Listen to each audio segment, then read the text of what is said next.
In this video, I'll explore the research around the expectations we place on ourselves to meet an idea of normal. When we think about what we should, ought, or must do, we're often trying to meet an expected standard, whether that's self-imposed or shaped by other people. The problem is that when we don't meet these expectations, we can feel guilty, shame, or anxiety. But by questioning the norms, we can free ourselves from that pressure and instead focus on our own goals and values and bring more balance, improved wellness, and greater happiness to our lives. I've explored one norm from each of the wellness areas to show how questioning these expectations can make a difference. While these examples may not reflect everyone's experience, they highlight the importance of challenging the standards we set for ourselves and focusing instead on what truly matters to us.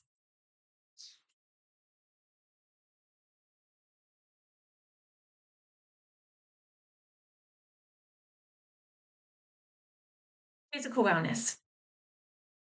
Do you feel like you should be walking 10,000 steps a day to stay healthy?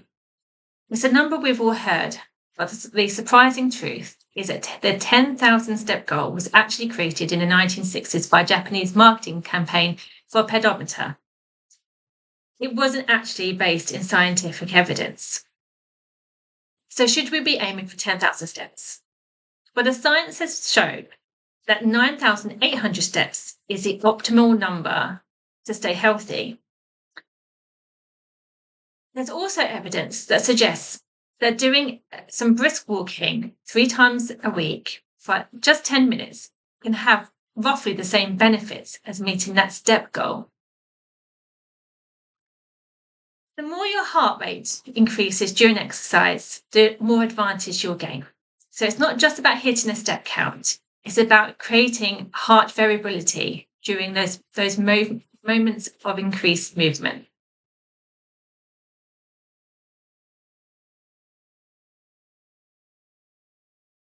Intellectual wellness. Will doing puzzles help boost your brain health and reduce your chances of neurodegenerative disease? You probably heard that crosswords, Sudoku, and brain games can keep your mind sharp as you age, but that's not entirely true. The good news is that while puzzles alone won't prevent cognitive decline, research has shown that it will actually help build new brain cells, something that once was thought impossible. In fact, brain scans have revealed that we have the power to influence the rate at which this happens. It turns out that cognitive decline isn't directly impacted by doing puzzles later in life, but there's a key takeaway. Engaging in problem-solving activities throughout your life can place you at a better starting point, meaning that when decline happens, and it does happen for everybody, you can change the rate this happens by having a better starting point. The biggest impact of brain health doesn't necessarily come from mental exercises. It comes from diet, exposure to toxins, stress levels, inflammation, sleep quality, and movement. This means by making small intentional adjustments in any of these areas can have a big effect on your long-term brain health.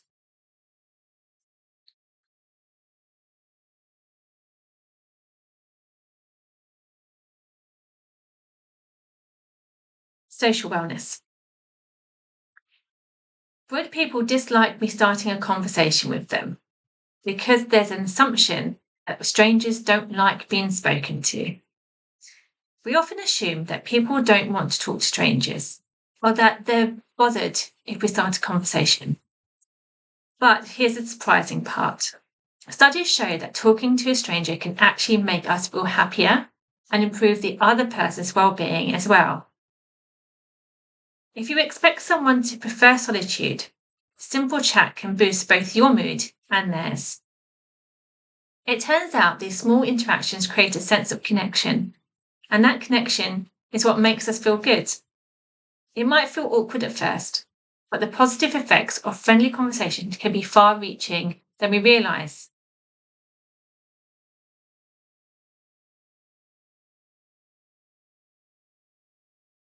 Environmental wellness. Should I accept that my circumstances have caused me to feel less happy?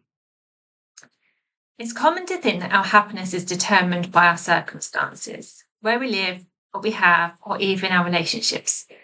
But research shows that only 10% of our happiness is linked to these external factors. The majority, 40%, is influenced by our intentional activities, and the remaining 50% is determined by our genetics. This means that your happiness isn't locked into your circumstances or even your genetics. You have the power to shape your happiness through the choices and actions you make. It's not about waiting for things to change. It's about deciding to take change and engage in activities that bring you joy, fulfillment, and balance into your life.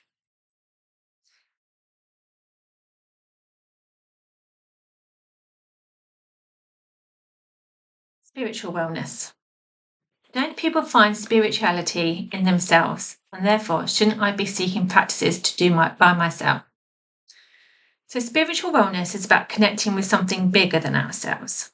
And while personal practices like meditation or gratitude can be meaningful, research has shown that engaging in spiritual practices within a community can have an even more profound benefit.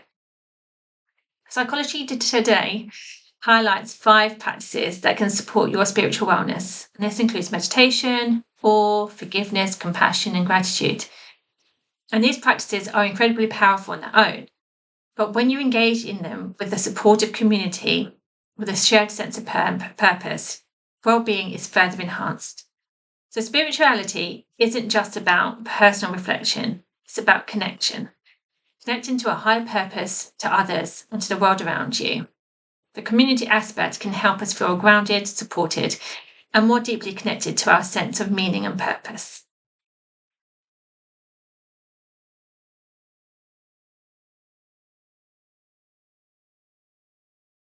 Financial wellness. Wouldn't I be happier if my salary were a little bit bigger? How much money do you really need to be happy?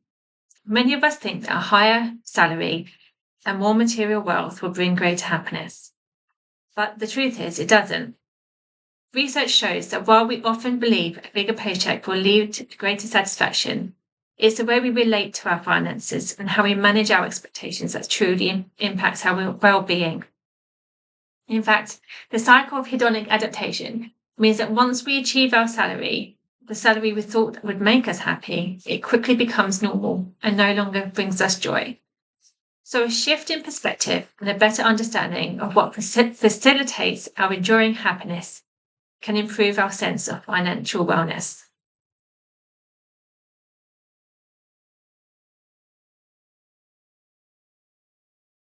Emotional wellness. I feel lucky and blessed that I have so many great things in my life. Isn't it ungrateful of me to feel down, stress, or complain about these challenges?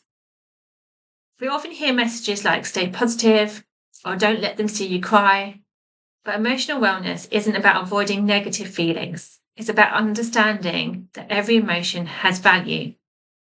For instance, sadness often helps us reflect and process loss, while anger can alert us to the boundaries that we feel have been crossed. Even emotions like fear, which might lead to avoidance, can serve as a protective mechanism or encourage us to prepare for challenges. The problem is that many of us have been conditioned to suppress or ignore our emotions. Maybe you've been told, toughen up or just get over it. But when we deny our feelings, they don't go away. They show up in other ways like stress, burnout, or even physical health issues. Emotional wellness means creating space for your feelings, learning to sit with them and figure out what they're trying to tell you. It's not about perfection or always being in control. It's about developing a healthy relationship with your emotions.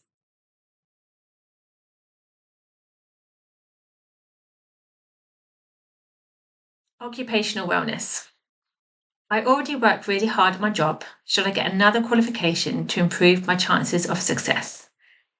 If you've ever asked yourself this, you're not alone. Many of us, especially women, believe that working harder, gaining more qualifications, and proving our knowledge will naturally lead to career success. But is that really the case? So Tara Moore explores this common belief in her book, particularly among women, who often feel that they just work a little bit harder, the efforts will be noticed. And if they earn another qualification, they'll finally have the expertise they need to succeed. In truth, women are already highly industrious. Studies show that women tend to perform better in school, they over-prepare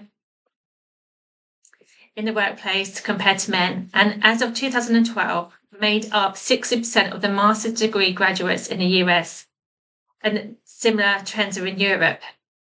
Yet despite all this, many women still feel like they're not doing enough. So why isn't hardworking alone enough? The conventional model of success isn't just about effort, it's about networking, visibility, and self-advocacy. Moore also points out that subtle societal biases mean women often have to perform better than their male counterparts just to be seen as equally competent. So the challenge is that while advocating for yourself is essential, research shows that women can face social penalties for doing this too strongly. It's a frustrating paradox.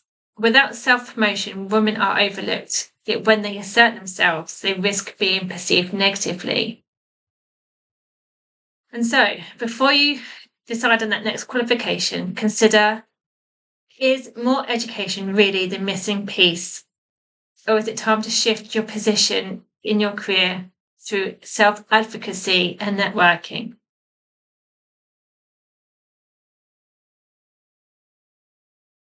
As you've watched this video, you may have reflected on your own experience of ideas of normal and what they mean to you and how they impact you. When we challenge these ideas, we can liberate ourselves from feeling tied to those ideas of expectations. It is important to question the status quo, to be mindful of how external expectations can limit us. And by looking inwards and embracing our uniqueness, our values, our own ideas of success, we no longer need to look outward to what we think is expected of us by modelling the norms. This takes the overwhelm off the actions we think we should be doing and will improve our wellness and bring us more happiness.